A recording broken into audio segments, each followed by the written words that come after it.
Hey guys, welcome back.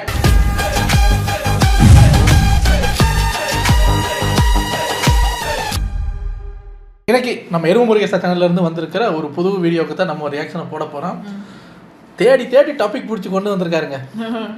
இது என்னடா flashback வந்த சோதனை. The worst flashbacks ever in Tamil cinema. Tamil சினிமாவில் எக்கச்சக்க ஃப்ளாஷ்பேக் 90s எல்லாம் பல படங்கள் நம்ம பார்த்துருக்கோம்.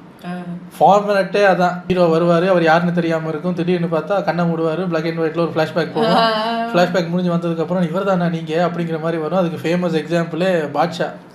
அது மாதிரி விதவிதமான ஃப்ளாஷ்பேக் இல்லாத தமிழ் சினிமா இல்லைங்கோ அப்படிங்கிற மாதிரி ஒரு அளவுக்கெல்லாம் நிறையா படங்கள் வந்திருக்கு. இப்போ நம்ம லியோ வரைக்கும். ஸோ என்னென்ன ஃப்ளாஷ்பேக் எல்லாம் கொண்டு வந்திருக்காரு அப்படின்னு பார்த்தீங்கன்னா, எல்லா ஃப்ளாஷ்பேக்கும் இல்லை, ஃபஸ்ட்டு அப்படிங்கிற ஃப்ளாஷ்பேக்ஸை மட்டும் அள்ளி போட்டு எடுத்து வந்திருக்காரு. அது என்னென்னு பார்ப்போம். கண்டிப்பாக இதில் லியோ இருக்குமுன்னு நினைக்கிறேன். வேறு என்னென்னலாம் இருக்குங்கிறதையும் பார்க்கலாம். இது ஒரு 23 minutes வீடியோ இருந்தாலும் டக்குன்னு பார்த்துட்டு போயிடலாம். டோலர்களே, இந்த வீடியோ யாரோட மனதையும் புண்படுத்துறது நோக்கமில்ல பார்த்துக்குங்க. அதையும் மீறி எந்த டோலரோடைய மனதாவது புண்பட்டா அதுக்கு கம்பெனி பொறுப்பு இல்லை.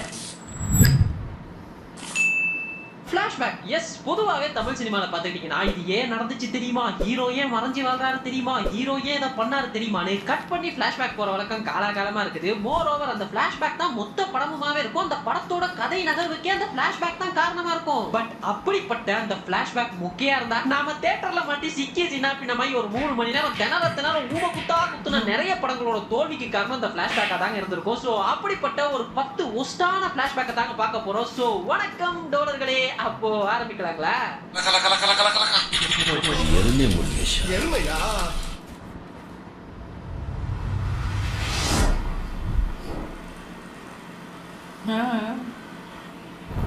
ஃப்ளாஷ்பேக்னு சொன்னதும் நமக்கு உடனே ஞாபகத்துக்கு வரது இந்த படமா தான் இருக்கும். காரணம் என்னன்னா, ரீசெண்டா அடி வாங்கினது இதுல இல்லையா? சோ மறக்க முடியுமா? ஹீரோ தேவா கேரக்டர் ஒரு மேன்ஷனை வச்சுட்டு எந்த வம்பு தும்பும் இல்லாம வாழ்றாரு. அதே மேன்ஷன்ல பாத்தீங்கன்னா யாரோ ஒருத்தர் எந்தவித மக்கள் தொடர்புமே இல்லாம ஒரு ரூமுக்குள்ளாரியே இருக்காப்ல. யார் அவர்னும் தெரியல. இது போக யாருமே கால் பண்ணாத ஒரு போன் அதே மேன்ஷன்ல யாரோ கால் பண்ணுவாங்க அப்படின்னு வெயிட் பண்ணிட்டு இருக்குது. இதே மாதிரி 30 வருஷமா ஒருத்தனை ஆஃப்லைன்லயே வச்சிருக்கேன்னு சொல்றது என்ன, பவர் ஹவுஸ்ன்ற கோட் வேர்டு என்ன, இந்த வில்லனுக்கும் தேவா கேரக்டர் எங்கேயோ பார்த்தா மாதிரியே இருக்குதுன்னு அடிக்கடி சொல்லிட்டு என்னன்னு பக்காவான ஒரு சஸ்பென்ஸை லோக்கி கிரியேட் பண்ணிட்டாப்ல. சரி, இப்போ இந்த டாட்ஸ் எல்லாம் கனெக்ட் பண்ணக்கூடிய அந்த ஃபிளாஷ்பேக் எப்படி இருக்க போகுது அப்படின்னு மொத்த ஆடியன்ஸும் வெயிட் பண்ணிட்டு இருக்கும் பொழுது யாருமே எதிர்பார்க்காத மாதிரியான ஒரு ஃபிளாஷ்பேக்கை இறக்குறாருங்க. ஐயோ, என்னத்தையும் போட்டாடி. அது ஒன்றும் பெருசா இல்லைங்க. தேவா ஒரு 30-35 வருஷத்துக்கு முன்னால இதே ஹார்பர்ல கூலியா இருந்தாரு. அப்போ இந்த கூலிங்களை ஏமாத்தி கொல்ல பார்த்த முதலாளியா அந்த முதலாளி பையன் நாகார்ஜுனா கண்ணு முன்னாடியே தேவா கொண்டுட்டாரு. அவ்வளவுதான் ஃபிளாஷ்பேக். இப்போ இந்த கேள்விகளே என்னன்னா, சொந்த அப்பாவை தன்னோட கண்ணு முன்னாடியே கொண்ட தேவாவை நாகார்ஜுனாக்கு அடையாளம் தெரியலையா? என்ன எங்கேயோ பார்த்திருக்கேன்னு சொன்னீங்க. இன்னுமா என்ன தெரியல. 20 வருஷம் ஆயிடுச்சுல்ல, மறந்துட்டு. எதுக்குடா உபேந்திரா சமைஞ்ச புள்ள மாதிரி ரூமுக்குள்ளேயே உட்காந்துருக்காரு? ஒரே குழப்பமா இருக்கேடா. ஆமா, அந்த பவர் ஹவுஸ்னா எதுவும் கோடு வேடா? இதில் என்ன மிஸ் ஆயிடுச்சுன்னா, அவர் ஏன் 20 வருஷமா ரூமுக்குள்ளே ஒளிஞ்சே இருக்காரு 30 வருஷமா அப்படிங்கிறதுக்கெல்லாம் சாலிடான ஒரு ரீசன் இல்லை. அவருக்கு என்ட்ரி கொடுக்கணும் சார். கிளைமேக்ஸில் அவர் ஒரு அதகலமான என்ட்ரி கொடுக்கணுமா இல்லையா? அதுக்கு தான் அவரை சமைச்ச புள்ள மாதிரி ரூமில் பூட்டி வச்சுருக்கேன். இதெல்லாம் என்ன? அதுக்கு நீங்கள் சொல்லிடா ஒரு ரீசன் சொல்லியிருந்தீங்கன்னா, இப்போ நீலாம்பரியும் தான் ரூமில் அடைஞ்சிருந்தாங்க. அதுக்கு எவ்வளோ பெரிய ரீசன், படமே ரீசனாக தான் இருந்தது. ஸோ அதை மக்கள் ஏற்றுக்கிட்டாங்கல்ல, அது மாதிரி இதை ஏற்றுக்கிட்டு இருப்பாங்க. நீங்கள் ரீசன் சொல்லல. எது கோடு வேடா? சரக்கு பாட்டிலுங்க. ஒரே குழப்பமா இருக்கேடா. எதுக்குடா அந்த காலே வராத லேண்ட்லைனு? ஓ அதுவா? தேவா நான்லாம் தியேட்டரில் உட்காந்து படம் பார்க்கும்போது பவர் ஹவுஸ் அப்படின்னா நமக்கு சரக்கு பேர் சும்மாவே தெரியாது. பவர் ஹவுஸுங்கிறது சரக்கு பிராண்டுன்னு தெரியாமல் பவர் ஹவுஸா பெரிய ஏதோ பெரிய அந்த எலக்ட்ரிசிட்டி வர்ற ஒரு பெரிய ரூம் போல் இருக்குது. அப்போ நான் யோசிக்கிறேன், எந்த ரூமை பற்றி பேசுகிறாங்க? ஏதோ ஒரு ரூம், இவர் அவரோட அந்த சேரை டெஸ்ட் பண்ணுறதுக்கு ஒரு ரூம் வச்சுருக்கிற மாதிரி பவர் ஹவுஸ்ன்னு ஏதோ ஒன்று இருக்குன்னு பார்த்தா சரக்கு பேர் தெரிஞ்சவங்களுக்கு தெரிஞ்சிருக்கும். அப்படியே சூப்பர் ஸ்டார் அப்படியே கையை காட்டுவார். பார்த்தா அந்த பாட்டிலில் பவர் ஹவுஸ்ன்னு எழுதியிருக்கு. எனக்கு அப்படியே சாணி எடுத்து வாயில் போன மாதிரியே இருந்தது. இதுக்கு நம்ம ஜேம்ஸ் பாண்ட் அளவுக்கெல்லாம் யோசிச்சுட்டேன் நான் அந்த ஒரு கொஞ்ச நேரம் தியேட்டரில் உட்காந்துக்கிட்டு. புஷ்பாவோட புள்ளைக்கு தான் தேவா புள்ளன்னு தெரிஞ்சுட்டா கால் பண்றதுங்க. டேய் அத ஒரே நிமிஷத்துல நீங்களே போய் சொல்லிட்டு வரலாமேப்பா. என்னடா ஒரே குழப்பமா இருக்கேடா. ஆமா எதுக்கு இந்த தேவாவை 30 வருஷமா ஆஃப்லைன்ல வச்சிருக்காரு? அச்சோ அது லோகேஷுக்கே தெரியாதுங்க. என்னடா ஒரே குழப்பமா இருக்கேடா. யூசுவலா எல்லா படங்களையும் ஃபர்ஸ்ட் ஹாஃப்ல வைக்கிற அவர் சொன்ன ஆஃப்லைனுக்கு அர்த்தம் வேற. நமக்கு அதில் இப்போ புரியாது, லேட்டாக தான் புரியும். அவன் ஆஃப்லைனில் வச்சுருக்கேன்னா யாருக்கும் தெரியாமல் ஒரு மேன்ஷனை வாடகைக்கு எடுத்து கொடுத்து அதை நீ நடத்து அப்படின்னு ஒளிச்சு வச்சிருக்கியான்னா இல்லை. அவன் குடிக்கக்கூடாதுன்னு சத்தியம் வாங்கியிருக்கேன். அவர் குடிக்காமல் இருக்கிறது தான் ஆஃப்லைன். குடிச்சிட்டாரு ஆன்லைன் வந்து அலப்பறை பண்ணுவார் பாரு. அவர் குடித்தாதான் அவருக்கு கோவம் வரும். அதான் அந்த இன்டர்வெல்ல வந்து ஆஃப்லைனில் இருந்தவர் அப்படியே கையை காட்டி எனக்கு அந்த சரக்கு வேணும் அப்படின்னு அதை குடிச்சிட்டா ஆன்லைன் வந்துட்டார். அதைத்தான் இவர் ஆஃப்லைன் சொல்லியிருக்காரு. நம்ம அப்பையும் ஏதோ பெரிய ஸ்பை த்ரில்லர் மாதிரி ஆஃப்லைன் ஆன்லைன் நினைச்சிருக்கான். சரக்க சுத்தி தான் படம். எல்லா டாட்ஸையும் கனெக்ட் பண்ற மாதிரி தான் அதோட ஃபிளாஷ்பேக் இருக்கும். ஆனா அந்த கூலில ஃபிளாஷ்பேக்ல ஓட்டைகள் அதிகமாயிருச்சு. ஃபிளாஷ்பேக்க காணோம். இந்த ஃபிளாஷ்பேக்கு டிஏஜிங்லாம் பண்ணி ஒரு எஃபர்ட்லாம் போட்டு மேக்கிங் வைஸ் ஒரு நல்ல அவுட்புட்டே கொடுத்திருந்தாங்க. ஆனா அவ்வளவும் பண்ணி என்ன பண்ண, அவ்வளவு நேரமா பொறுமையா அந்த ஃபிளாஷ்பேக்குக்காக காத்திருந்த மக்களுக்கு நல்லா உளுந்த வளசி. லோகேஷுக்கும் ஃபிளாஷ்பேக்கும் ஒத்து வருது இல்ல, விட்டுருங்க. நாம இவ்வளவு நேரம் பார்த்த மொத்த படமுமே பொய்யா கோபி பொய்யா அப்படின்ற நிலைமைக்கு போயிடுச்சுங்க. அதுலயும் கடைசியா ஒருத்தன் வந்தான் பாருங்க, எப்படி இருக்கீங்க அண்ணான்னு. டேய் சொந்த பிள்ளைக்கே இவ்வளவு நாளா அடையாளம் தெரியல, கூட நின்னவன் பார்த்த உடனே கண்டுபிடிச்சிட்டானா? எப்படி இருக்கீங்க அண்ணா? ஆர்னி கூட இருந்த குமார்னு கேட்டு பாரு, எல்லாருக்கும் தெரியும்.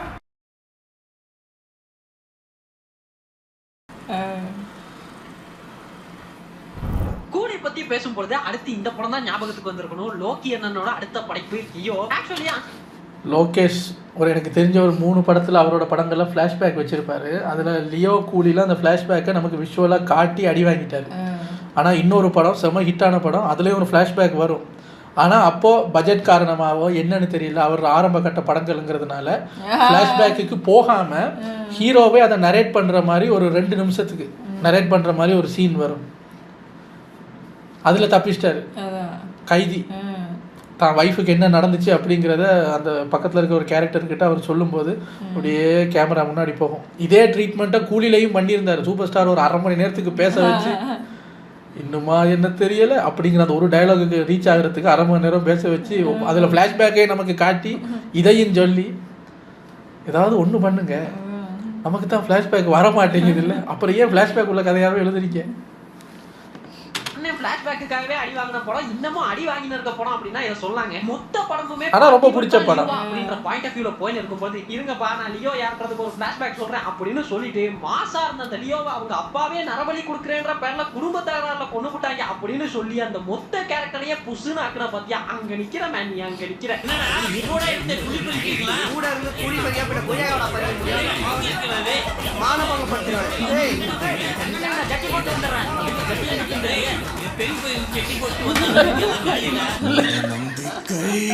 ஆக்சுவலி இந்த படத்துக்கு தேவையே இல்லைங்க. பிகாஸ் அந்த படத்தோட கியூரியாசிட்டியே எங்க இருக்குன்னா, லியோன்றது யாரு, அவன் எப்படி இருப்பான் அப்படின்றது ஆடியன்ஸுக்கு தெரியாத போதுதான். ஏன்னா லியோன்றது யாரு, அவன் எப்படி இருப்பான் அப்படின்றத ஆடியன்ஸ்க்கு சொல்லிட்டாங்கன்னா பார்த்திபன் தான் லியோ அப்படின்றது ஆடியன்ஸுக்கு முன்கூட்டியே தெரிஞ்சிடும். அதுக்கப்புறமா ஸ்கிரீன் பிளேல என்னதான் டக்காட்டி வேலைலாம் காமிச்சாலும் யோ அதுதான் பார்த்திபன் தான் லியோன்றது தெரிஞ்சு போச்சு இல்ல, அதுக்கப்புறம் ஏன் படத்தை பார்க்கணும் அப்படின்ற நிலைமைக்கு போயிடுவோம். ஆக்சுவலி இப்ப இந்த படத்தை பார்க்கும்போது அப்படிதான் இருந்தது. அண்ட் இந்த பாயிண்டையுமே படம் வந்தப்போ கிரிட்டிசைஸ் பண்ணி பேசிட்டு இருந்தாங்க. ஏன்னா அதுதான் படத்துக்கு பேரே லியோன்னு வச்சுட்டு ட்ரெய்லர்லயும் லியோ யாருன்றதை காமிச்சிட்டு இதுக்கு மேலயும் பார்த்திபன் லியோ இல்லன்றதை நம்பிட்டு எங்களெல்லாம் படம் பார்க்க சொல்லியா லோக்கி அப்படின்ற மாதிரி ஆகி போச்சு. ஆக்சுவலி இந்த ஃபிளாஷ்பேக் தேவையில்ல அப்படின்றது லோகேஷுக்குமே தெரியுங்க. ஆனா ஒரு தளபதி படம்னாலே ஒரு மஜாவான டான்ஸோட இருக்க மாதிரியான ஒரு சாங் வேணும்ன்றதுக்காக தான் இந்த ஃபிளாஷ்பேக்கே வச்சேன்னு சொல்லியிருந்தாப்ல.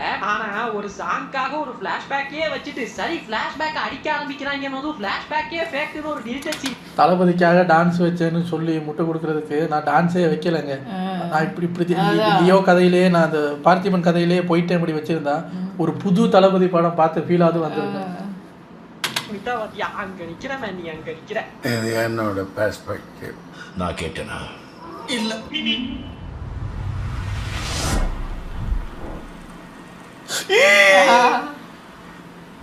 ஃபிளாஷ்பேக் ஃபிளாஷ்பேக்குக்காகவே ஓடாம போன படங்கள்ல இந்த கோப்ரா ஒண்ணுங்க. ஆக்சுவலி பர்சனலி எனக்கு இந்த படம் ரொம்பவே பிடிக்குங்க. ஏன்னா இந்த படத்துக்கு அவ்வளவு பிரில்லியண்டான ஒரு ஸ்கிரீன் பிளே பண்ணியிருந்தாரு அஜய் ஞானமுத்து.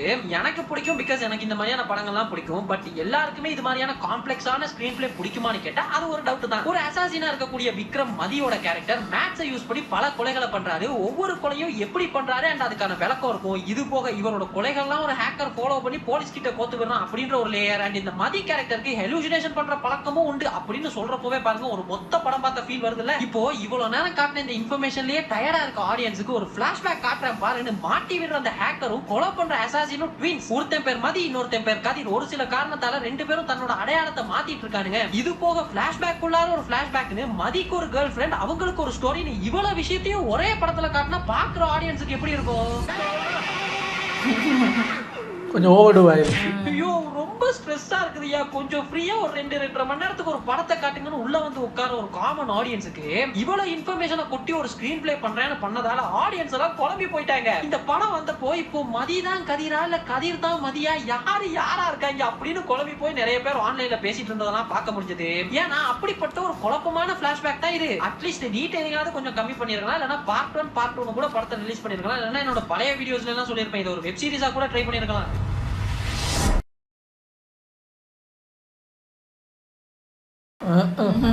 வந்தாச்சு, மெயினான டாபிக்கே வந்தாச்சு. எல்லாரும் ஏன்பா அந்த எல்லைக்கு ரோஸ்ட் கேட்டனே இருக்கீங்க? அதுவும் இந்த இன்ஸ்டால எனக்கு பொதுவா டிஎம்ஸ் வரது குறைவுதான். ஆனா அந்த லாஸ்ட் 1 வீக்கா பாத்துக்கிட்டீங்கன்னா நிறைய டிஎம்ஸ் வந்தது. என்னடான்னு பார்த்தா பூரா பையனும் இந்த லிக்கர் ரோஸ்ட் தான் கேக்குறாங்க.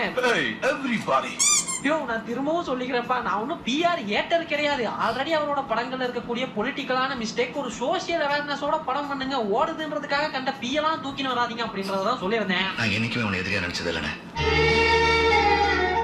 அந்த வகையில அண்ணனோட வளமையான டாக்ஸிசிட்டி எதுவும் இல்லாம மோரோவர் ஒரு நல்ல கருத்தை சொல்ல வந்த படம் தாங்க இந்த எல்லை. சிம்பிளா சொல்லணும்னா நக்கு. இந்த நக்கு பாத்துக்கிட்டீங்கன்னா சொல்ல வந்த கருத்துன்றது ஒரு நல்ல கருத்து தாங்க. அதாவது இப்ப எல்லாருமே இந்த மொபைல் சோசியல் மீடியா இதுக்கெல்லாம் அடிக்ஷனா இருக்காங்க இல்லையா? சோ 2040ல 2040ல உலகம் எப்படி இருக்குதுன்னா, மொபைல் இருந்தா தான் இந்த சோசியல் மீடியாலாம் இருந்தா தான் வாழலாம் அப்படின்ற நிலைமைக்கு தள்ளப்பட்ட ஒரு உலகம். அதே உலகத்துல இந்த மொபைல் எதுவும் யூஸ் பண்ணாம இந்த மாதிரியான எந்த ஒரு அடிக்ஷன்லயும் மாட்டிக்காத ஒரு ஹீரோ. பட் ட்விஸ்டே எங்க வைக்கிறாங்கன்னா, இந்த 2040ல மொபைல் தான் உலகம், சோசியல் மீடியா தான் சொர்க்கம்னு வாழக்கூடிய ஹீரோயின் மேல இந்த மொபைல் எதுவும் யூஸ் பண்ணாம அவளை ஏன் 2040ல உலகமே அடிக்ஷனா இருக்கக்கூடிய அந்த எல்லைக்கே ஆப்புக்கு வாய்ஸ் கொடுக்குற இந்த மொபைலே யூஸ் பண்ணாத வாசு அப்படிலாம் சொல்லக்கூடாது, வாசே அவருக்கு காதல் வருதுங்க. இப்போ நான் அந்த கதையா சொல்லும் பொழுது நல்லா இருக்குது இல்ல. ஈவன் தோ படமுமே நல்லா செலவு பண்ணி அங்கங்கன்னு ஏஐ எல்லாம் யூஸ் பண்ணியிருந்தாலும் ஒரு மேக்கிங்கா 2040 எப்படி இருக்கும், அதுவும் சென்னை எப்படி இருக்கும்ன்றத கற்பனையா நல்ல ஒரு டீடைலிங் எல்லாம் பண்ணி ஒரு நல்ல ஒரு அவுட்டே தந்திருந்தாங்க. பட் இந்த கதையை ஜஸ்டிஃபை பண்ற அந்த பிளாஷ்பேக் இருக்குதுல, அங்கதாங்க விக்னேஷ் சிவன் பெரிய காமெடியா பண்ணி வச்சிருந்தாப்ல. அதாவது 2040ல உலகமே மொபைலை நம்பி தான் இருக்க போகுது, இந்த டெக்னாலஜி எல்லாம் நம்பி தான் இருக்க போகுது அப்படின்றதுக்கு ரீசன் தேவை கிடையாது. ஏன்னா obviously இப்ப நம்ம கண் கூட பாக்குற விஷயம் இல்லையா, 2040 அப்படிதான் இருக்க போகுதுன்றது நம்ம எல்லாருக்குமே தெரியும். ஆனா 2040லயும் ஒரு கேங் போனே யூஸ் பண்ணாம எந்த ஒரு சோசியல் மீடியாவுமே யூஸ் பண்ணாம இருக்குதுன்னா அதுக்கு ஒரு வேலிடான ரீசன் வேணும்ல. ஆனா அதுக்கு அண்ணன் சொன்ன பிளாஷ்பேக் என்ன தெரியுமா? நல்லா சொல்றேன், ஃபுல்லா கேட்டுக்க. ஹீரோ வாசேயோட அப்பா தான் சீமான். வாசேக்கு ஒரு அக்கா இருக்காங்க, அந்த அக்கா பேரு தமிழ் செல்வி. அவங்க தன்னோட பேரை தமிழ் செல்ஃபின்னு மாத்திக்கிறாங்க. எதுக்காகனா சோசியல் மீடியால அவங்க செல்ஃபி போட்டே ஃபேமஸ் ஆனதால அப்படி மாத்தி வச்சுக்கிறாங்க. அப்படி இருக்கக்கூடிய அந்த அக்கா படத்துல வந்து 2வது சீன்லயே செல்ஃபி எடுக்கும் பொழுது ஆக்சிடென்ட் ஆகி மரணி ஆகிடுறாங்க. தன்னோட புள்ள அந்த போனால கண்ணு முன்னாடியே செத்து போனதை பார்த்த அப்பா சீமான் பசுமை உலகம் அப்படின்ற ஒண்ணு உருவாக்குறாரு. இதுதான் பிளாஷ்பேக், டியூரேஷன் 3 நிமிஷம். இந்த படத்தோட மெயின் பாயிண்ட் இந்த பசுமை உலகமா தான் இருக்க போகுதுன்றப்போ யாரையா நீ செல்ஃபி எடுக்க போன வாலிபர் பாதாள சாக்கடையில் பதறி விழுந்து மரணம் அப்படின்ற பாலிமர் நியூஸ் எல்லாம் தூக்கி வந்து பிளாஷ்பேக்கா காமிச்சிட்டு இருக்கீங்க. யாரா நீங்களா? அதுவும் இந்த அப்பா கேரக்டர் பண்ண சீமான் இருக்காருல, மனுஷன் நடிப்புல பிச்சு உதறாப்ல. ஆனா இந்த படத்தையும் கட்சி மீட்டிங்னு நினைச்சாரா என்னவோ தெரியல, இந்த படத்துல வந்துட்டு நான் தூய தமிழ்ல தான் பேசி நடிப்பேன் அவர் இஷ்டத்துக்கு என்னென்னமோ பேசின்னு இருக்காரு. ஆக்சுவலி அது ஒரு இமோஷனல் சீனுங்க. இப்போ ஆடியன்ஸுக்குமே அது ஃபீல் ஆகணும். ஆனா சீமான் நல்லா பெர்ஃபார்மன்ஸ் எல்லாம் பண்ணிட்டு தூய தமிழ்ல ஃபீல் பண்றதால ஏதோ லோ குவாலிட்டி டப்பிங் படம் பாக்குற மாதிரி இருக்குங்க. அலைவேசியாலேயே அரும மகளை இழந்துட்டு என்னடா இது வசனமே. நம்ம எங்க இருந்து எங்க வந்துட்டோம்னு பாருங்களேன். தூய தமிழ்ல பேசுறது லோ குவாலிட்டி டப்பிங் படம் மாதிரி கேட்கலாம். தூய தமிழ் பாருங்களேன், தூய தமிழ்ல பேசுனா நமக்கு ஏத்துக்க முடியுது இல்லை. அந்த அளவுக்கு நம்ம அந்த இங்கிலீஷ் அதெல்லாம் கலந்து கலந்து கலந்து கேட்டு கேட்டு பழகிட்டு தூய தமிழ் ஒரு தூய தமிழ்னா என்ன, தூய தமிழ்னா அவ்வளோதான், அதுக்கு மேலே இன்னும் சொல்ல முடியாது. ஆனால் தூய தமிழ் கேட்கும் போது நமக்கு ஒட்ட மாட்டேங்குது. என்னங்க இது ஏதோ டப்பிங் படம் பார்த்த மாதிரி இருக்கு, அந்த அளவுக்கு வந்துருச்சு. புரியல. ஆக்சுவலி இது இந்த சீன்ல மட்டும் கிடையாது, படம் பூராமே இது ஒரு பிரச்சனை. ஏன்னா அந்த பசுமை உலகத்துக்கே ஒரு டம்மி ரீசன் வச்சிருக்கா மாதிரி மொத்த உலகமே 2040 ஒரு மாதிரி பேசிட்டு இருக்கும்போது இவர் ஏன்டா இப்படி பேசிட்டு இருக்காரு அப்படின்றதுக்கான ஒரு ரீசன் வச்சிருந்திருக்கணும்ல. சோ இந்த படத்துல எதுக்கு இந்த பசுமை உலகம், இந்த உலகத்துக்கு வரவங்களுக்கான கிரைட்டீரியா தான் என்ன, யாரு தான் அவங்களை எல்லாம் இங்க அனுப்பிச்சு வைக்கிறா, இப்படி எதுவுமே கிடையாதுங்க, எதுவுமே கிடையாது. ஒண்ணுமே இல்ல. என்ன இளவு சார் இது அப்படின்ற மாதிரியே போயின்னு இருக்கும். ஆக்சுவலி இந்த சீமான் கேரக்டரையாவது கொஞ்சம் ஸ்ட்ராங்கா காட்டுவாங்கன்னு பார்த்தா அவரை கூட்டு வந்து டம்மி ஆக்கி அவர் டயலாக்கி அவருக்கு சொல்லி கலாச்சின்னு இருக்கானுங்க. சோ இந்த படத்தோட பேஸ்மெண்டே தப்பா இருக்கும் பொழுது எப்படி இந்த படம் விளங்கும் சொல்லுங்க. இந்த வழி தெரியாம எத்தனை பேர் புகைப்படம் எடுத்தா, எத்தனை பேர் அதை கேலி சித்திரமா மாத்தணும், எத்தனை பேருக்கு விருப்பம் தெரிவிச்சா. உயிர் காத்து உறுதி ஓட்டுநருக்கு கூப்பிட்டேன். விளங்கும்டா நாரப்பயல. ஆக்சுவலி இந்த படத்துக்கு மேல எனக்கு பெரிய எக்ஸ்பெக்டேஷன்லாம் ஒன்னும் இருக்கலைங்க. பிகாஸ் விக்னேஷ் சிவன் இருந்து இதுக்கு மேல என்னத்தை எதிர்பார்க்கறீங்க அப்படின்றது ஒண்ணு. ஆனா விக்னேஷ் சிவன் ஒண்ணே மட்டும் புரிஞ்சுக்கணுங்க, கதை தான் முக்கியம். அது இருந்தா தான் அதுக்கப்புறமா தான் அதுல இருக்கக்கூடிய CG, VFX, performance, direction, camera, music இதெல்லாம் பாப்பாங்க அப்படின்றத புரிஞ்சுக்கிட்டு படம் பண்ணாருன்னா நல்லா இருக்கும். இதெல்லாம் சொன்னா அவருக்கு கோபம் வேற வருது. இதுல என்னத்த சொல்ல. இப்பதான் உன்னை சரியா புரிஞ்சுக்கிட்டேன். நீ தப்பானவன். நீ தப்பானவன் தான். ஆனா ஒண்ணுங்க, இந்த படத்துல மட்டும் அனிருத் இல்லன்னு வைங்களேன், படம் படுத்து இருக்கும். என் பக்கத்துல வந்தவங்க இன்ட்ரோலுக்கு முன்னாடியே தூங்கிட்டான். கடைசியில தியேட்டர்ல பெருகிற ஆயா வந்து எழுப்பி விடுது. அந்த நிலைமையில இருக்குது. இதுல ஆக்கோ சாங் தான் ஒரு கேடு.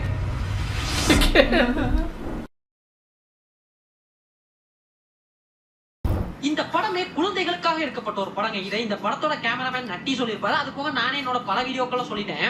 எடுத்தியா? இது ஒரு குழந்தைகளுக்கான படம். ஒரே சொல்லுது.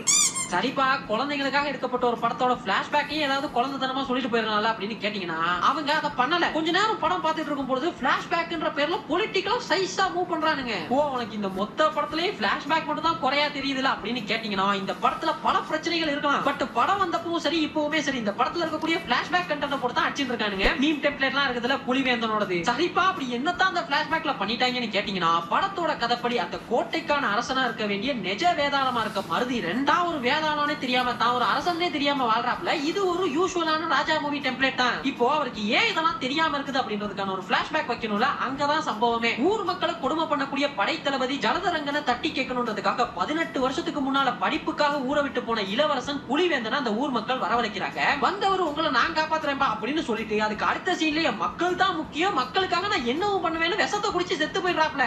இந்த புலிவேந்தன் ஆள பிறந்தவன் இல்லம்மா, மக்களுக்காக வாழ பிறந்தவன். A few moments later. வாழ பிறந்தவங்க செத்து போயிட்டீங்க. இப்போ தன்னோட அப்பா புலிவேந்தன மாதிரியே இருக்கக்கூடிய மகன் மருதீரனை தளபதி ஜலதரங்கன் பார்க்கும் பொழுது கண்டுபிடிச்சிருக்க மாட்டாப்ல. என்ன ரெண்டு பேரும் ஒரே மாதிரி இருக்காங்கன்னு. இதுக்கு காரணம் என்ன தெரியுமா? புலிவேந்தன் சாகும் பொழுது புலி வேஷத்துல இருப்பாப்ல, புலி வேஷத்துல. சோ ஜலதரங்கனுக்கு புலிவேந்தனோட முகம் அவ்வளவா அடையாளம் தெரியாது. எனக்கு இந்த கதையே மறந்து போச்சு. புலி மாதிரியே இருக்கு. பார்க்கறதுக்கு மட்டும் இல்ல. இந்த மாதிரியான ஒரு லாஜிக்கை எங்கேயாவது கேள்விப்பட்டிருக்கோமா? மார்வேஷத்துக்கு உண்டான மரியாதை போச்சேடா உங்களால. ஒரு படத்தோட பேஸே இதுவாதான் இருக்கும் பொழுது அதுலயே உளுந்த வட சைஸுக்கு இவ்வளவு பெரிய ஓட்டம் இருந்தா எப்படி விளங்கணும்னு சொல்லுங்க. நான் என்ன நினைக்கிறேன்னா அந்த சிம்புதேவன் 23ஆம் புலிகேசி, இரும்பு கோட்டை முரட்டு சிங்கம் அதே மூடுல புலிப்படத்தையும் எடுத்துட்டாரு போல. ஆனா அவருக்கு புரியல, ஐயா இது தளபதி படம். ஆமா ஆமா, இவரை மறந்துட்டவங்க. ஒரு 15 நிமிஷம் பிளாஷ்பேக்குக்காக ஒரு மொத்த படமுமே நடிச்சாருன்னா அது இந்த சீமராஜா தாங்க. இந்த படத்தோட பிளாஷ்பேக் இருக்குதுல அது ஒரு தினுசான பிளாஷ்பேக்கா இருக்குங்க. எப்படின்னா கோல் படத்துக்கும் இந்த பிளாஷ்பேக்குக்கும் சம்பந்தமே இருக்காது. அட இந்த படத்துக்கு பிளாஷ்பேக்கே தேவையில்லைன்றேன். படம் பூரா ஜமீன் வாரிசா இருக்கக்கூடிய சீமராஜா லவ் லவ் லவ் லவ்னு சூரி கூட சேர்ந்து மொக்க காமெடியா பண்ணிட்டு சமந்தா பின்னாடியே சுத்தி இருப்பாரு. படம் முடிகிறதுக்கு ஒரு ½ an hour முன்னால இந்த பிளாஷ்பேக்கை திறந்து உங்க தாத்தா பொண்ணு தாத்தால யாரு தெரியுமான்னு கடம்பவேல் ராஜா வளரின்னு ஒரு தாத்தன் பாட்டன் முப்பாட்டன் நிலத்துக்கு போராடினவங்க, போர் செஞ்சவங்கன்னு ஒரு தாத்தா சொல்லுவாப்ல. அந்த தாத்தாவை பாத்தீங்கன்னா இத சொல்றதுக்காகவே படத்தோட தொடக்கத்துல இருந்தே வச்சிருப்பானுங்க. அந்த தாத்தாக்கு இந்த படத்துல இருக்க ஒரே ஒரு வேலை இந்த பிளாஷ்பேக் சொல்றதுதான். இங்க இருக்கிற 85,000 ஏக்கர் நிலமும் சும்மாவா வந்துச்சு? 9 நூற்றாண்டா எந்த அந்நிய நாட்டுக்காரனையும் உள்ள நுழைய விடாம பாதுகாத்தார் அன்பன. என் தாத்தனுக்கு தாத்தன், எத்தனுக்கு எத்த, என் கூட்டு ஓ ஓட்டு வளரி வீரன் மகா கடம்பவேல் ராஜா. எனக்கு இவங்க கஷ்டம் புரியுது, ஆனா இதெல்லாம் என்கிட்ட சொல்றாங்க. இல்ல இந்த பூட்டை ஓட்டை எல்லாம் இதுக்கு இப்ப இவரோட தாத்தா அவரோட தாத்தா எல்லாம் முகம் வேற மாதிரி இருக்கு. ஓட்டை மட்டும் இவர மாதிரி இருப்பாங்க. ஏன்னா அவரு ஹீரோயிசம் பண்ண போறாரு. இது வந்து அந்த பாகுபலி வந்த டைம்ல தமிழ்ல நாங்களும் பாகுபலிக்கு ஈக்குவலா ஒன்று பண்றோம் பாடுறா அப்படின்ட்டு இந்த பிளாஷ்பேக்கை வைக்கிறதுக்காகவே இந்த ஒரு படம். ஆக்சுவலி இந்த கடம்பவேல் ராஜா வளரி இந்த பீரியட் ஸ்டோரி இருக்குல்ல இத தனி படமாவே எடுத்துக்கலாம். இத கொண்டு போய் இந்த படத்துல சொல்றாங்கன்னு தெரியல. ஆக்சுவலி இந்த படம் பூராவே பாத்தீங்கன்னா எஸ்கேனா வளம போல வெட்டி ஆபீசரா தான் சுத்திட்டு இருப்பாரு. திருதுப்புடு ராஜா கிட்டப்ல வந்தா சிரிச்சிடுவாங்கன்னு தெரிஞ்சு தசாவதாரம் கமல் சாருக்கு அப்புறமா எஸ்கேனா இந்த படத்துல தான் அதிகமான கெட்டப்லாம் போட்டிருந்தாப்ல. கெட்டப்ப நார்மலைஸ் பண்றாங்களாமா நார்மலைஸ். ஆக்சுவலி இந்த மொத்த படத்திலே அந்த ஃபிளாஷ்பேக் மட்டும் தாங்க நல்லா இருக்கும். ஆனா இந்த படத்துல கொண்டு போய் அந்த ஃபிளாஷ்பேக்கை சொல்றதுக்காக ஒஸ்ட் ஃபிளாஷ்பேக்குங்க.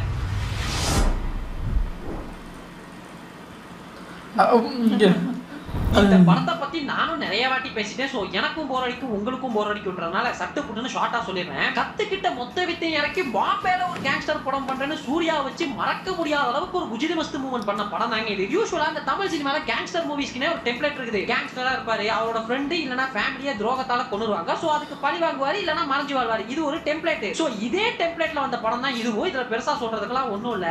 ஆனா இந்த படத்துல பண்ண பிக்கெஸ்ட் மிஸ்டேக் என்ன தெரியுமா? இந்த படத்தோட ஸ்கிரீன் பிளே தாங்க. ஆரம்பத்துல இருந்தே ராஜுபாயோட தம்பின்னு ஒரு கேரக்டரை காட்டி சரி ராஜுபாய்ன்றாங்களே, அப்படி ராஜுபாய் என்னதான் பண்ணாரு எங்க தான் இருக்காரு அப்படின்ற கியூரியாசிட்டியை ஏத்தி ஆடியன்ஸோட பொறுமையெல்லாம் சோதிச்சுட்டு பிளாஷ்பேக்னு ஒன்று ஓபன் பண்ணும்போது அதே பழைய பாஷா பட பிளாஷ்பேக்கை காட்டினாங்க பாத்தீங்களா? அங்க நிக்கிறாருங்க லிங்குசாமி. கத்துக்கிட்ட மொத்த வித்தையும் முழுசா இறக்கணும்னு நினைச்சிருக்கேன்.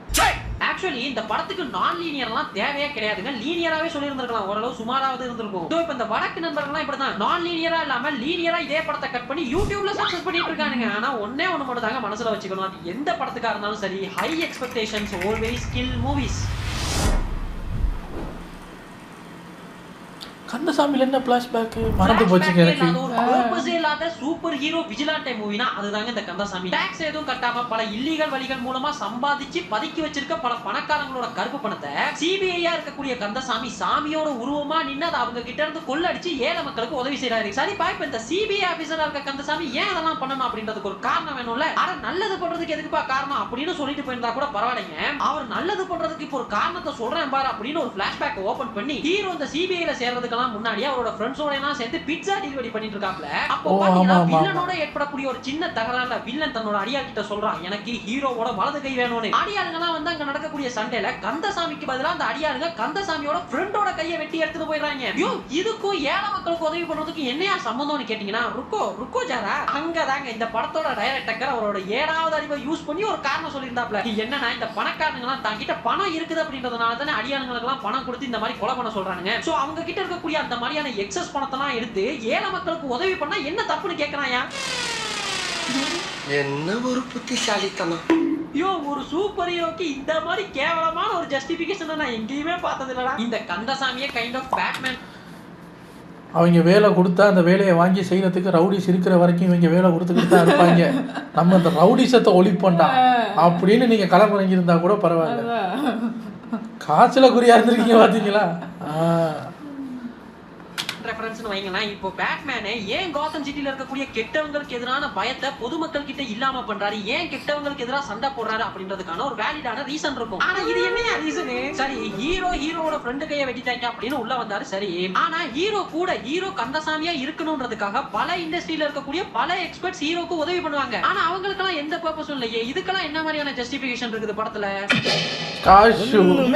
சோ இந்த படத்தோட பேஸ்மெண்டே இவ்வளவு வீக்கா இருக்கும் பொழுது லிட்டரலி 3 மணி நேரம் ஓடக்கூடிய இந்த படத்தை எப்படி ஆடியன்ஸ் எல்லாம் பாப்பாங்க சொல்லுங்க? ஆக்சுவலி இந்த படத்தோட கிளைமேக்ஸ்ல அந்த சிபிஐ ஆபீஸோட ஹெட்டே கந்தசாமிக்கு ஹெல்ப் பண்ற மாதிரி காட்டியிருப்பாங்க. அவர்கிட்ட போய் கேட்பாங்க ஏன் ஹெல்ப் பண்ணீங்கன்னு. அதுக்கு அவர் ஒரு ரீசன் சொல்லுவாரு. அதுவே இந்த கந்தசாமியோட கேடுகெட்ட பிளாஷ்பேக்கை விட நல்லா இருக்குங்க. 41 வருஷம் சிபிஐல இருந்து என்னத்த கிழிச்சங்க இருக்கும். Bank fraud, stamp paper fraud, stock exchange fraud, foreign currency fraud ஆரம்பிச்சு ஏற்றுமதி இறக்குமதியில் நடக்கிற பிசினஸ் மேன் அதிகாரிகள் கூட்டம் ஃப்ராட் வரலும் அத்தனை பேர் மேலையும் கேஸ் போட்டேன். இவங்க எல்லாம் கவர்மெண்ட் ஏமாத்தி 5-10 சம்பாதிச்சவங்க இல்ல, 1000 கோடி 5000 கோடி இதுவரையிலும் ஒருத்த கிட்டில இருந்து 1 ரூபாயும் பிடுங்க முடியும். கேஸ் நடந்துகிட்டே இருக்குது. தப்பான வழியில சம்பாதிக்கிறவங்க ஒரு ரூபாய் நோட்லயும் ஒரு 7 பேர் தான் எழுதப்பட்டிருக்கு.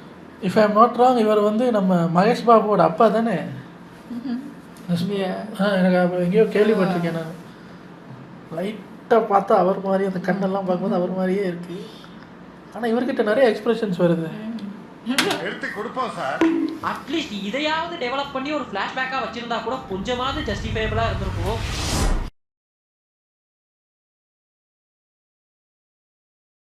இந்த இந்த படத்தை பத்தி சொல்றதுக்கு ஒண்ணும் இல்ல. ஆக்சுவலா அந்த படத்தோட ஃபர்ஸ்ட் ஹாஃப் பூராவே பாத்தீங்கன்னா ஃபிளாஷ்பேக் தான். சோ ஒரு படத்தோட ஃபர்ஸ்ட் ஹாஃபே ஃபிளாஷ்பேக் நம்பி தான் இருக்கும் பொழுது அந்த ஃபிளாஷ்பேக் எவ்வளவு ஸ்ட்ராங்கா இருந்திருக்கணும். ஆனா சிவா அங்கிள் இல்லப்பா நான் எனக்கு என்ன தெரியுமா அதை தான் பண்ணுவேன், ஹாலிவுட் ரேஞ்சுக்கு ஒரு படம் பண்றேன்னு ஓபன் பண்ணா ஹீரோ பல்கேரியன் போலீஸ் கிட்ட தமிழ்ல பேசிட்டு தப்பி போறாப்ல, கட் பண்ணா ஆன்டி டெரரிசம் ஸ்குவாட்ல யார் அவன் அப்படின்னு தேடிட்டு இருக்காங்க. அப்போ வில்லன் சார் என்ட்ரி கொடுத்து ஹீரோக்கு பில்டப்பா ஏத்தி இருப்பாரு. இதுல ட்விஸ்ட கண்டுபிடிச்சிட கூடாதுன்னு இந்த சீன்ல எல்லாருமே ஏகேயா எங்க எப்படி உயிரோட இருக்காரா. இதில் வந்து அந்த சீன்ஸ் எல்லாம் இல்லாஜிக்கலாக இருந்தாலும் அதில் ஒரு ஒரு ஒரு ஒரு பர்டிகுலர் மொமெண்ட் எனக்கு பிடிக்கும். எப்படி அந்த வில்லன்களை நம்ம எப்படி தேடி கண்டுபிடிக்கிறது அப்படிங்கிறதுக்கு ஒரு புக் இருக்கும், ஸ்பெஷல் புக்கு. அந்த புக்கில் வந்து அவங்க சொல்லுவாங்க, அந்த பேஜில் அந்த பாயிண்ட்டை பாரு, அவன் அதில் எழுதியிருக்கிறத பாரு, அந்த ஐடியாவை யூஸ் பண்ணி அதை அவனை கண்டுபிடிக்கலாமான்னு பாரு, அந்த பேஜ் இப்படி திருப்பு, அதில் 7வது பாயிண்ட்டை யூஸ் பண்ணி கண்டுபிடிக்கலாமா பாருன்னு இவர் வராரு, வில்லன் வராரு. என்ன பண்ணுறீங்க, இல்லை இந்த அற்புதமான புக்கை வச்சு நாங்கள் அவனை கண்டுபிடிக்கிற ஐடியாஸ்லாம் எடுத்துக்கிட்டு இருக்கோன்னே அவர் சொல்லுவார், அந்த புக்கை கொடு அப்படின்ட்டு அதோட பக்கத்தை திருப்பார். அந்த புக்கை எழுதினவரே நீங்கள் தேடிக்கிட்டு இருக்கிறவர் தான், அவங்ககிட்ட ஐடியா வாங்கி அவனே எப்படியா அந்த அந்த அந்த சீன் ஒரு சில சீன்ஸ் வந்து நல்லா இருக்கும். ஆனால் அவர் என் உயிர் நண்பராச்சு எங்க இருக்காரு எப்படி இருக்காரு ஆடியன்ஸ் எல்லாம் ஏமாத்திட்டு மீன்வெயில் பாத்தீங்கன்னா ஏதோ பனிமலை உச்சியில ஏகே சார்வா பேக்க திருப்பி ஒரு போஸ்ட் கொடுக்குறாப்ல, அங்க ஓபன் பண்றாங்க ஃபிளாஷ்பேக். ஆமா இது என்ன போஸ்ட் நடக்குதுங்க bro? Right to take transition shot bro, flashback உள்ள போறோம் ப்ரோ.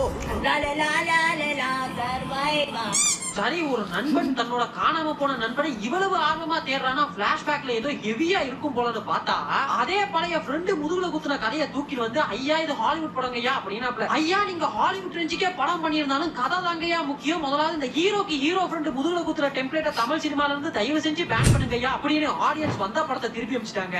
உண்மையா இந்த படத்துல ஏகே முதுகு குத்துவாங்கல, சிவா அங்கிள் தான் ஆடியன்ஸ் கிட்ட முதுகு குத்துவாங்கனாப்ல. என்ன நிறைய பேர் முதுகுல குத்தி இருக்கானுங்க, பழகிடுச்சு. இவர் ரீசெண்டாக நம்ம ஏகே சார் எங்கேயோ போயிட்டு வர்றாரு, ஏர்போர்ட்டுக்கு போயிட்டு அப்படியே வர்றாரு, நிறைய பேர் கூட வர்றாங்க, பார்த்தா சிவா பின்னாடி நடந்து வர்றாரு, எங்கேயோ ஒன்றா போயிட்டு வர்றாரு, எல்லாருக்கும் பக்குன்னு ஆயிடுச்சு. இவர் கூட ஏன் சுற்றிக்கிட்டு இருக்கீங்க, எதுக்கு சுற்றுறீங்க, இவர் கூட கங்குவா பார்த்ததுக்கு அப்புறம் அவர் கூட ஏன் சுற்றுறீங்க, அவர் எதுக்கு வந்தாருன்னு ரேஸ் பார்க்க கூட வந்திருக்கலாம்ல, அதான் பயத்தில் இருக்காங்க. இந்த படம் நான் இன்னும் பார்க்கலன்னா பாத்துக்கங்க. ஃபிளாஷ்பேக்க வச்சு ஒரு குப்பை படத்தையே ஓட வச்சதுன்னா அது இந்த படம் தாங்க. அப்ப நீங்க எல்லாம் கேட்கலாம், ப்ரோ ஒரு ஃபிளாஷ்பேக்க வச்சு ஒரு படத்தையே ஓட வச்சிருக்காங்கன்னா அந்த ஃபிளாஷ்பேக் நல்ல ஃபிளாஷ்பேக் தானே, அதை கொண்டு வந்து ஏன் இந்த கண்டென்ட்ல பேசுறீங்கன்னு. பட் அதுதான் இல்ல. படம் ஓபன் ஆகும் பொழுதே அப்பாவோட அபியூசிவான பேரண்டிங்ல வளரக்கூடிய ஒரு பையன் அப்பா படிப்பு தான் முக்கியம் அப்படின்னு சொல்லும் பொழுது படிப்பு முக்கியம் கிடையாது திறமை தான் முக்கியம்ன்றதை என் அப்பாக்கு நிரூபிப்பேன் அப்படின்னு சொல்லி ஒரு தப்பான மோரலோட இந்த படத்தை தொடங்குறானுங்க. வாழ்க்கையில படிச்சா தான் பெரிய ஆளா முக்கியம், அது இன்னைக்கு இல்லை என்னைக்குமே நீ மறக்கூடாது. அன்னைக்கு முடிவு பண்ண லைஃப்ல பெரிய ஆள் ஆகும், ஆனா படிப்புனால இல்ல என்னோட திறமையினால. அது என்னன்னு அன்னையில தேட ஆரம்பிச்சேன். புடுங்கிருப்பாரு, அப்படியே அப்படியே ஒரே புடுங்கி இங்க நட்டுருப்பாரு. வாய் என்ன வாயை வச்சுட்டு இது பேசுது. சரி, இந்த மிச்சம் இருக்கக்கூடிய படத்துலயாவது தன்னோட திறமையை தேடினாப்லையான்னு கேட்டீங்கன்னா காலேஜ் பூரா காவாலியா சுத்தி மாஸ்காட்லேன்னு ஆடியன்ஸ் எல்லாம் இரிட்டேட் பண்ணிட்டு கிளைமேக்ஸ்ல வந்து அவருக்குள்ள இருக்கக்கூடிய அந்த டைரக்ஷன் திறமையை கண்டுபிடிச்சு டைரக்டர் ஆயிடுறாரு. இப்போ இவனுங்க இவ்வளவு நேரம் காட்டினாங்கல்ல ஒரு குழந்தை வித்த, அதை கண்டுபிடிச்சு எங்க நீங்க அடிச்சு தோச்சுறீங்களோன்னு அதுக்கு மண்டையை வச்சு அண்ட கூட அப்படின்ற மாதிரி படம் பூரா டாக்ஸிக்கா இருந்த அப்பா கிளைமேக்ஸ்ல வந்து அவர் அபியூசிவா இருந்ததே உனக்காகத்தானேப்பா அப்படின்னு சொல்லி ஸ்டார்டிங்ல காட்டின அந்த டாக்ஸிக் சீன்ல இமோஷனல் சீனா மாற அந்த மூமெண்ட் இருக்குதுல, அதுதாங்க ரியல் குபீர் மூமெண்ட். எப்படின்னா புள்ள பொறுத்தது வச்சு ஆம்பளை பிள்ளையா அப்படின்னு பார்த்தவரு எந்த கஷ்டம் வந்தாலும் அதை எனக்கே தான்ப்பா, என் பிள்ளைக்கு எதுவும் தந்துராதா அப்படின்னு சாமி கிட்ட வேண்டாராம். சைக்கிள் ஓட்டி கீழே விழுந்த கஷ்டம் கொடுக்கறது நீங்க தானே, சோறு போட்டு அந்த சைக்கிளை தாயா அவர் தெய்வமா பார்த்தாரு அப்படின்னு உருட்டுவாங்களாம். எங்க நீ சினிமாக்கு போனேன்னு போய் கெட்டு போயிடக்கூடாதுன்றதுக்காக தான் லேப்டாப்பே உடச்சேன்னு வரான். அந்த மார்க்கு கம்மியானதுக்கு மொட்டை போட்டதுக்கு ரீசனே கிடையாது. மேபி இந்த பிளாஷ்பேக் நிறைய பேருக்கு கனெக்ட் ஆகிருக்கலாம், ஆகியிருக்கும், அதனாலதான் இந்த படமே ஓடிச்சு. பட் உண்மை என்னன்னா அவங்களோட பிளான் இதுதாங்க. படம் தொடங்கும் பொழுதே படிப்பு முக்கியம் கிடையாது திறமை தான் முக்கியம் அப்படின்னு மோரலி கரெக்டே இல்லாத ஒரு விஷயத்தை சொல்லி தொடங்குற அந்த படத்துல ஹீரோ அவரோட திறமையால டைரக்டர் ஆயிராப்ல. இப்போ அவனுங்க கிளைமேக்ஸ்ல காட்டுற அந்த இமோஷனலான ஃபிளாஷ்பேக் இருக்குதுல, இதுல இந்த திறமை தான் முக்கியம்னு சொன்ன இந்த மேட்டரே மறந்துட்டு இருப்பீங்க. அதுதான் அவங்களுக்கும் தேவைப்பட்டது. ஆக்சுவலி என்கிட்ட வந்து படிப்பு தான் முக்கியமா இல்ல திறமை தான் முக்கியமானு கேட்டீங்கன்னா ரெண்டுமே முக்கியம் தாங்க. ஒரு எக்ஸாம்பிளோட சொல்லணும்னா நீங்க ஒரு இன்டர்வியூ அட்டெண்ட் பண்றீங்கன்னு வைங்க, நீங்க படிச்ச படிப்பு தான் அந்த இன்டர்வியூல உங்களை கொண்டு போய் உட்கார வைக்கும், அந்த இன்டர்வியூவை அட்டெண்ட் பண்ண வைக்கும். அண்ட் தென் உங்ககிட்ட இருக்கக்கூடிய ஸ்கில்ஸ், உங்ககிட்ட இருக்கக்கூடிய டேலண்ட் தான் அந்த இன்டர்வியூல உங்களை செலக்ட் பண்ண வைக்கும். So both talent and education ரெண்டுமே முக்கியம் தான். இதை இந்த படத்துல எங்கேயுமே சொல்லிருக்க மாட்டாங்க. அவ்வளவு ஏங்க ஒரு டைரக்டர் ஆகணும்னா கூட இப்ப படிப்பு தான் முக்கியம், யாரும் படிக்காமலாம் இங்க டைரக்ஷனுக்கு வரது இல்லையே. இது இந்த படத்தோட டைரக்டர் சிபிக்குமே தெரியும்னு நினைக்கிறேன், because he is a civil engineer. அதுக்கப்புறமா தான் டைரக்டர். ஒரு படத்துக்கு எவ்வளவு முக்கியம் அப்படின்றது புரிஞ்சிருக்கும். தமிழ் சினிமால பாத்துக்கிட்டீங்கன்னா ரெண்டு விதமான பிளாஷ்பேக் கேட்டகரி தாங்க இருக்குது. ஒன்னு இன்டர்வல் வரைக்கும் ஒன்ன காட்டிட்டு இவர் யாரு தெரியுமா அப்படின்னு இன்டர்வலுக்கு அப்புறமா பிளாஷ்பேக் காட்டுவாங்க. இல்லனா ஆரம்பத்துல எதனாவது ஒரு சீன்ல தொடங்கிட்டு ரெண்டாவது சீன்லயே என்ன நடந்துச்சு தெரியுமா அப்படின்னு பல வருடங்களுக்கு முன்னொரு பிளாஷ்பேக் ஓபன் பண்ணிடுவாங்க. சோ இதையே திரும்ப அரைச்சதால இந்த பிளாஷ்பேக்ன்ற கான்செப்ட் ஆடியன்ஸ்க்கு இப்போலாம் போர் அடிக்க ஆரம்பிச்சிருச்சு. சோ இப்போ வரக்கூடிய டைரக்டர்ஸ் எல்லாம் பாத்தீங்கன்னா பிளாஷ்பேக்கே இல்லாத படம் இல்லனா சீன்ஸ் எதுவும் இல்லாம டயலாக்ஸ்லயே பிளாஷ்பேக்க கன்வே பண்றதுன்னு புதுசாலாம் ட்ரை பண்றாங்க. நல்ல ஒரு முயற்சி தான். சோ இது போல உங்களுக்கு தெரிஞ்ச மொக்க பிளாஷ்பேக் இருக்கக்கூடிய படங்களை கமெண்ட்ஸ்ல சொல்லுங்க. இப்போ நான் அந்த கண்டென்ட்ல பிளாஷ்பேக்ன்றது எவ்வளவு முக்கியம் அப்படின்றத பத்தி சொல்லியிருந்தேன்ல. இது போல நல்ல பிளாஷ்பேக் இருக்கக்கூடிய நிறைய தமிழ் படங்களும் இருக்குது. அத பத்தின ஒரு லிஸ்ட போடணும்னு நீங்க நினைச்சீங்கன்னா பார்ட் 2 னு கீழ கமெண்ட் பண்ணுங்க. அதிகமான கமெண்ட்ஸ் வந்துச்சுன்னா நான் பெஸ்டான பிளாஷ்பேக் இருக்கக்கூடிய படங்களோட லிஸ்ட்டுமே போடுறேன். சோ அப்புறம் என்னங்க கீழ பாருங்க நம்ம சோஷியல் மீடியா லிங்க் சும்மாவே கிடக்கும். போற போக்குல அதுக்கு ஒரு ஃபாலோ பண்ணி வச்சுக்கங்க. அப்புறம் என்ன இன்னொரு சூப்பரான வீடியோல மீட் பண்ணலாம். அதுவரை நன்றி வணக்கம். பிளாஷ்பேக் உள்ள படங்கள் எதுன்னு பார்த்தே தலை வலிக்குது எனக்கு. என்னவோ கருத்து 1/2 மணி நேரம் நமக்கு ஃப்ளாஷ்பேக்கை பார்த்து உசுறு போயிடுச்சு. மிச்ச உசுரை நான் பேசி எடுக்க விரும்பலை. உங்களை அடுத்த வீடியோவில் வந்து சந்திக்கிறேன். பாய்.